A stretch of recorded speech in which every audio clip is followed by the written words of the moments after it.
И здраво, момци, девойки, добре дошли на моето.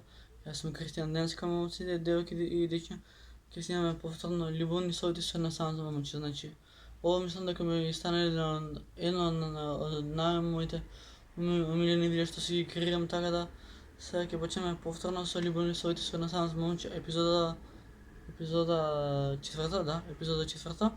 Само да осветлам за да ме гледате. Вака. Е така. Само да знам дека е чудно вака, ме гледате ли се наоѓам некако за да им... вака може.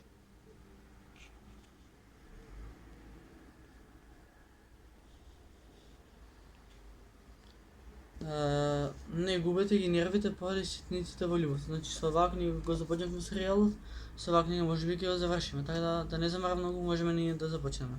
Ќе бираме рандом. Тука, окей. Останете разнежени, окей. Баш да видиме што вика тука и ќе ве посоветувам. Јас и Крис го добивме најубавиот комплимент од непозната личност. Седевме во кино сала и чекавме да почне филмот. Шепотевме, се шегувавме, се смеевме. Случајно слушнав како за нас жената му шепоти на мажот. Види ги овие двајца, веројатно имам некој од првите состаноци. Се сеќаваш ли кога ние прв пат излеговме? Бевме како нив. Во тоа време ние бевме во брак веќе 13 години.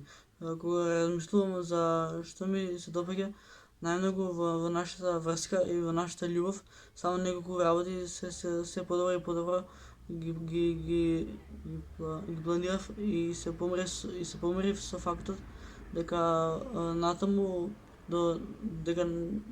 понатаму по толку многу години ние сме разнежени. Ретко себе си да се доживуваме премногу сериозно. Главно само тогаш сме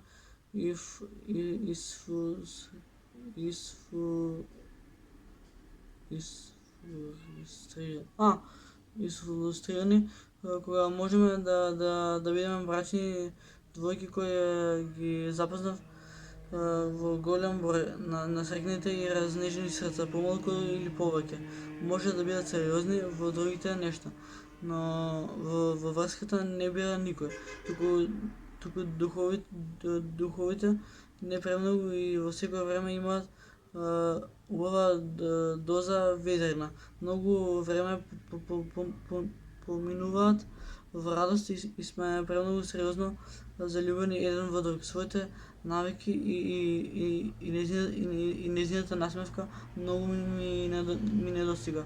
Ќе се случат работи да бидат пресериозни и брзо наоѓаат, но брзо ќе се наоѓаат начини како да ја надминат таа состојба. Ведрото однесување ги спречува да ја земеш саканата, да се одбранат себе си агресивно или пак со полемички став. Нивните очекувања се умерени, под контрола, но на тој начин умеат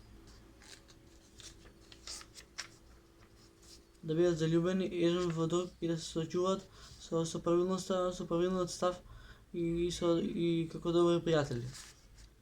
Добро, тоа беше... Океј, ми пана слики, нема везе. Ние идеме сега со втора книга. Оваа книга Страници на нашата љубов. Под оваа сега ќе бираме со рандом. Тука, окей. Ова брат би го читал. Затоа не би требало да решав да рече тој Тивко. Знам дали беше поинаку ако го добиваше. Се разбира, секогаш се прашав какви ти се намерите. Она ги знаеше моите намери. Мислам што мислиш дека што мислиш дали ќе успееме? И требаше кратко време за да му одговори. Не знам, но навистина сме исти луѓе од тогаш. сме се смели, озряли и двайцата. Та стана, той мълчеше, а тя гледаше кон реката и продължи. Но да, мислам дека ќе успееме, барем сакам да помислам дека успевме. Той климна со главата и погледна надлу и се сврте кон неа. Како изгледа Лон?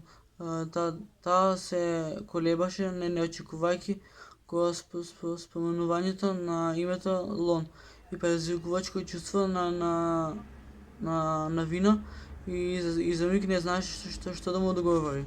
Но той ја праша. И самата беше изненадена од својот одговор, но не знаеше дека е вистинит. Гледајќи го тоа, тој кажа дека е силно залюбен во неа и дека знаеше дека тој го знаеше однапред нејзиниот одговор. Зошто? Зашто таа се насмевна слабо и ги собра рамената и одговори. Гласот и беше речиси шепот. Предпоставам дека се уште бараме љубов, како што имавме ние тоа лето. Но заедно мислам дека ќе успееме. Дали некогаш си размислувал за нас цело време? Дали се гледаше со некого? И дали би имала начин да размислувам за тебе? Но знам дека еден ден ќе вклучам и неа во моето срце, ќе вклучам во водата да се играе. Дали е требало нешто да ти донесам? Таа одмамна со главата, но не влезе во куќата. Ги стави ракчињата во тенџерото и лебото на ререна. После тој прекрасен ручек, тие сепак се прегрна и силно се бакна. Сепак дали е нормално тоа што секош ќе се приближи, секош кога ќе се даде шанса и чувство да ти биде грч.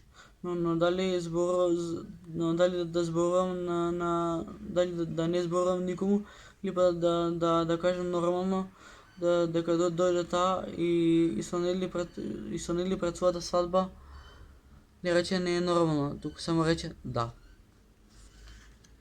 Момци, ево ги дечиња. Со овие љубовни совети јас што ви ги давам на вас. Ево сам светлан.